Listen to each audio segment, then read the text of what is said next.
Hello, I'm Randy Hultgren, co-chair of the Tom Lantos Human Rights Commission of the United States Congress. The Commission is a bipartisan body chartered by Congress to promote, defend, and advocate internationally recognized human rights norms as enshrined in the Universal Declaration of Human Rights and other relevant human rights instruments.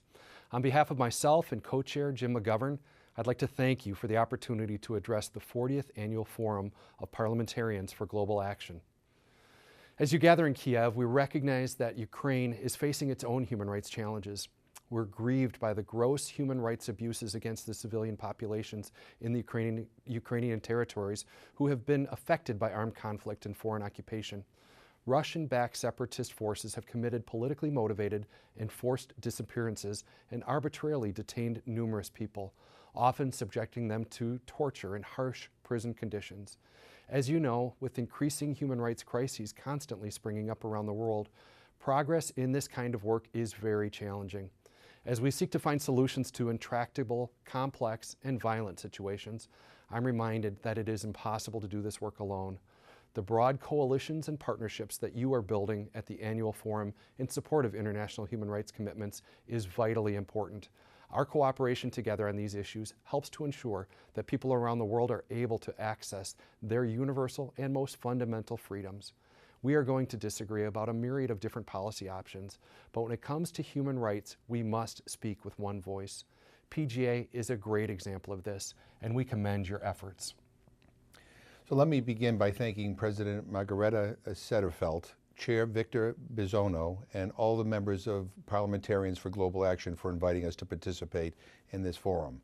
As co-chair Hultgren mentioned, in a world where human rights challenges are growing on a daily basis, we welcome the opportunity to address you and look forward to ongoing engagement. I join co-chair Hultgren in drawing attention to the human rights challenges facing Ukraine, including but not limited to the occupied territories. We are deeply concerned about the treatment of journalists and media contributors at the hands of all actors. Cases brought to our attention include the unlawful incommunicado detention by separatists of blogger Stanislav Asiev, a contributor to Radio Free Europe, Radio Liberty, and the detention of Vasyl Moravitsky for criticizing the authorities' approach toward Crimea and the conflict in eastern Ukraine. Protection of freedom of expression must be universal. We are also aware of the struggle for religious freedom in the occupied regions. Many churches and faith-based communities have been forced to cease or significantly restrict their activities and worship in secret.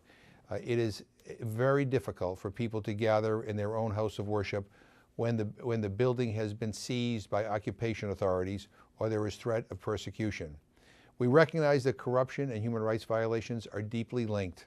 We salute the recent passage of laws establishing the new anti-corruption court and stand ready to support the full, effective implementation of this critically important initiative. Our message today is simple.